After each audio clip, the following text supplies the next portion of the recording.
Everyone, आज हम इस वीडियो में डिस्कशन करने वाले हैं एक most important topic of history जो कि है वंश और उनके संस्थापक। तो एसएससी जीडी 2024 में जो एग्जाम्स हो रहे हैं तो उसके पर्सपेक्टिव से पॉइंट ऑफ व्यू से बहुत ही ज़्यादा इम्पॉर्टेंट ये टॉपिक है, तो इसको अंत तक ज़रूर देखें।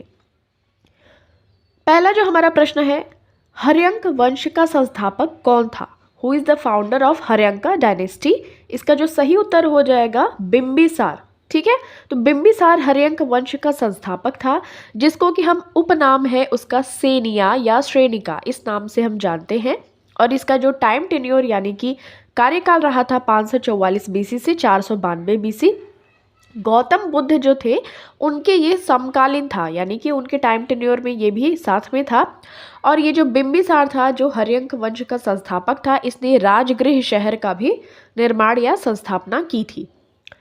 शिशुनाग वंश का संस्थापक कौन था? Founder of Shishunaga dynasty was Shishunag. ठीक है, तो शिशुनाग ही शिशुनाग वंश का संस्थापक था। और अंतिम हर्यंक वंशीय शासक जो कि नाग दशक था, उसका मंत्री या अमात्य था कौन? शिशुनाग। तो शिशुनाग का जो उत्तराधिकारी होता है वो होता है कालाशोक। और 383 ईसा पूर्व में द्वितीय बौद्ध संगीति का आयोजन कालाशोक के ही प्रायोजन में वैशाली में किया गया था। आपको ये चीज़ ध्यान में रखनी है कि 383 ईसा पूर्व में द्वितीय बौद्ध संगीति का आयोजन किया गया था। उस समय जो रूलर यानी कि राजा था कालाशोक था। और कहाँ पे हुआ था ये द्वितीय बौद्ध संगीति? वैशाली में। और शिशुनाग वंश का जो अंतिम शासक था वो था नंदीवर्धन। नेक्स्ट, नंद वंश का संस्थापक कौन था? इसका जो सही उत्तर हो जाएगा वो हो जाएगा महापद्म नंद। ठीक है, तो देखिए जो नंद वंश का अंत तब हुआ जब चंद्रगुप्त मौर्य ने अपने गुरु जो थे चाणक्य या विष्णुगुप्त या कौटिल्य कह ले, तीनों ही नाम है उनके समर्थन से नंद वंश के अंतिम शासक धनानंद, ठीक है, धनानंद को उखाड़ फेंका था। तब जाके ये जो हमारा मौर्य वंश है उसकी स्थापना होती है। तो नंद वंश का इस तरीके से अंत हो जाता है, जिसको कि महापद्म नंद ने स्थापित किया था। देखिए मगध के जितने भी शासक हुए हैं, जैसे ये सबसे पहला जो हर्यंका डायनेस्टी यानी कि हर्यंक वंश, दूसरे में शिशुनाग डायनेस्टी शिशुनाग वंश, और तीसरे में नंद वंश। जो सबसे पहले मगध पे जिसने शासन किया था वो किया था बिंबिसार जो कि हर्यंक वंश से था। फिर उसके बाद आता है अजातशत्रु, फिर आता है उदयभद्र। ये जो उदयभद्र या उदयन है, इसने ही पाटलिपुत्र यानी कि पटना की स्थापना की थी। अब देखिए दूसरे नंबर का जो है ये शिशुनाग वंश, जिसका कि जो पहला रूलर यानी कि पहला शासक होता है शिशुनाग। फिर आता है कालाशोक, जिसके समय में द्वितीय बौद्ध संगीति का आयोजन किया गया था वैशाली यानी कि बिहार में। तीसरा जो है ये नंद वंश है, इसका जो पहला राजा था यानी कि जिसने स्थापना की थी महापद्म नंद ने की थी। फिर धनानंद आता है जिसकी कि चंद्रगुप्त मौर्य ने हत्या कर दी थी या मार दिया था, किसकी सहायता से? अपने गुरु चाणक्य, कौटिल्य या फिर विष्णुगुप्त, तीनों एक ही व्यक्ति हैं। नेक्स्ट देखिए, अब आते हैं नंद वंश के बाद में मौर्य वंश। मौर्य वंश का संस्थापक तो आप सभी को पता ही है, चंद्रगुप्त मौर्य। और जो चंद्रगुप्त मौर्य यानी कि मौर्य वंश से संबंधित थे 321 से 185 बीसीई इसका टाइम टेन्योर है। और वृहद्रथ जो थे अंतिम शासक थे मौर्य वंश के। पुष्यमित्र सुंग के द्वारा बृहद्रथ की हत्या कर दी गई थी 184 ईसा पूर्व में। ध्यान में रखिएगा, इस तरीके से जो मौर्य वंश है वो खत्म हो जाता है। शुंग वंश का संस्थापक कौन था जिसने हत्या की थी अंतिम शासक मौर्य वंश के बृहद्रथ की, यानी कि पुष्यमित्र सुंग। इनके ही टाइम टेन्योर में पतंजलि देखे जाते हैं। ठीक है, तो देखिए जो शुंग वंश है उसका संस्थापक था पुष्यमित्र सुंग। इसने ही मौर्य वंश के अंतिम राजा यानी कि जो थे बृहद्रथ की हत्या करके ये शुंग वंश की स्थापना की थी। और शुंग वंश का अंतिम शासक था देवभूति। और 185 से 75 बीसीई ये शुंग वंश की टाइम टेन्योर है। कण्व वंश का संस्थापक कौन था? इसका सही उत्तर हो जाएगा वासुदेव कण्व। और अंतिम शासक था सुशर्मन। राजधानी थी कण्व वंश की पाटलिपुत्र। सातवाहन वंश ने कण्व वंश को पराजित करके अपना साम्राज्य स्थापित किया था। और अंतिम कण्व राजा थे सुशर्मन को सातवाहन आंध्र राजा ने मार डाला था। इस तरीके से फिर सातवाहन वंश आता है। फिर देखिए गुप्त वंश का संस्थापक कौन था? इसका सही उत्तर हो जाएगा श्रीगुप्त। ध्यान में रखिएगा। और इसका जो अंतिम शासक थे वो थे विष्णुगुप्त। 240 से 550 यानी कि 550 सीई तक इसका ये टाइम टेन्योर है। अब कुछ और है, जैसे कि पांड्यन का भी जो वंश स्थापित हुआ था, इसमें कून पांड्यन ने स्थापित किया था, ये साउथ पांड्या, और कडु कोइन ये सेंट्रल पांड्यन थे। चोल डायनेस्टी जो थी यानी चोल वंश की स्थापना की थी विजयालय चोल ने। सातवाहन वंश की स्थापना की थी शिबुका ने। और कुषाण वंश इंपॉर्टेंट है, ये कजुल कडाफिस नाम के व्यक्ति ने कुषाण वंश की स्थापना की थी। सातवाहन की शिबुक ने की थी, चोल की विजयालय चोला ने।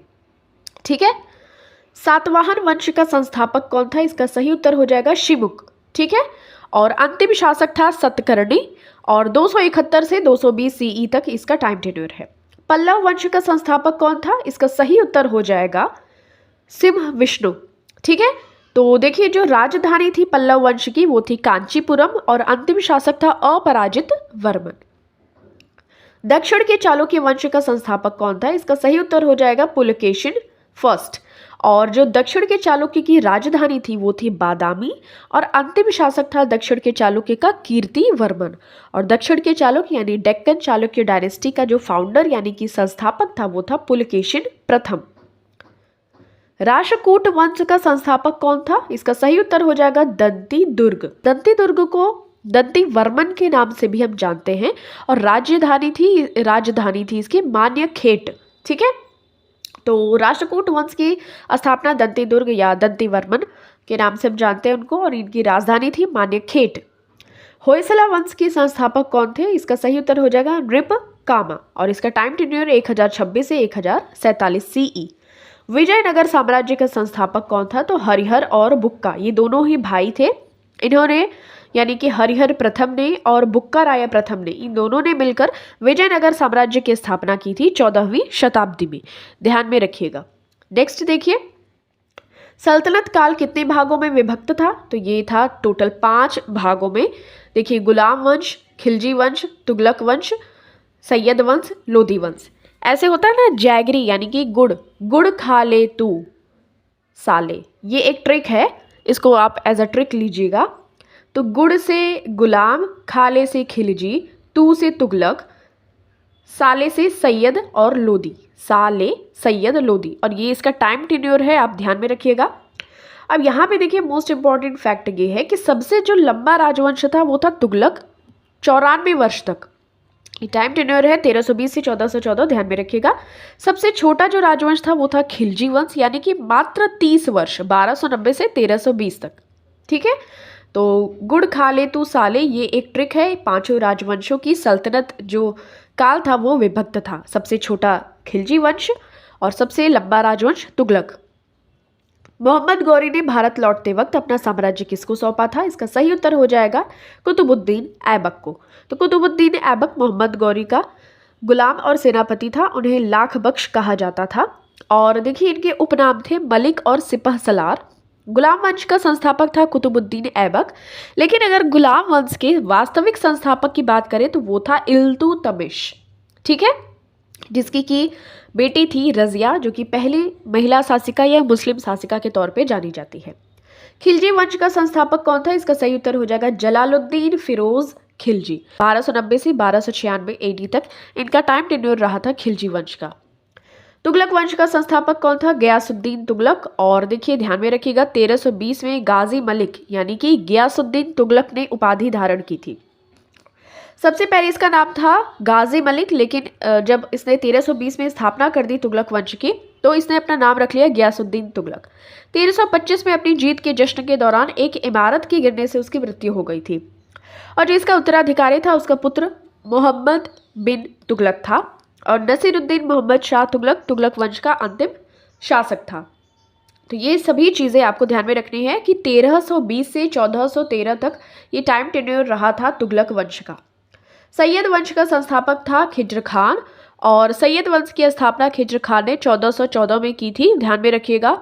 और इस राजवंश का शासन जो समाप्त हुआ था जब अलाउद्दीन शाह शासक इस वंश का राजा था। ठीक है, ध्यान में रखिएगा 1414 में की गई थी। लोधी वंश का संस्थापक कौन था? तो इसका सही उत्तर हो जाएगा बहलोल लोधी। बहलोल लोधी 1451 में लोधी राजवंश का संस्थापक था। 15वीं शताब्दी के अंत तक बहलोल लोधी ने दिल्ली में लोधी वंश को मजबूती से स्थापित किया था, और अंतिम जो शासक था वो था इब्राहिम लोदी। इसने 1526 में पानीपत की लड़ाई लड़ी थी, किसके साथ? बाबर के साथ, और ये हार जाता है। इससे लोदी वंश का अंत हो जाता है और भारत में मुगलों का आगमन हो जाता है बाबर के नेतृत्व में। फिर 1526 से 1530 तक बाबर अपनी लड़ाई लड़ते हैं। ठीक है, तो ये हमारा फिर से सल्तनत काल का ये रिवीजन कर लेते हैं। स्लेव यानी कि गुड़ खाले तू साले, ये ट्रिक से आप ध्यान में रख सकते हैं। सबसे पहले आया था गुलाम वंश, खिलजी, तुगलक, सैयद, फिर लोदी, ये टाइम टेन्योर है। और देखिए जो लोदी डायनेस्टी था यानी कि लोदी वंश था वो अफगानिस्तान से था, अफगानिस्तान से था। बाकी के सभी जो चारों डायनेस्टीज थी यानी कि वंश थे वो थे तुर्की से।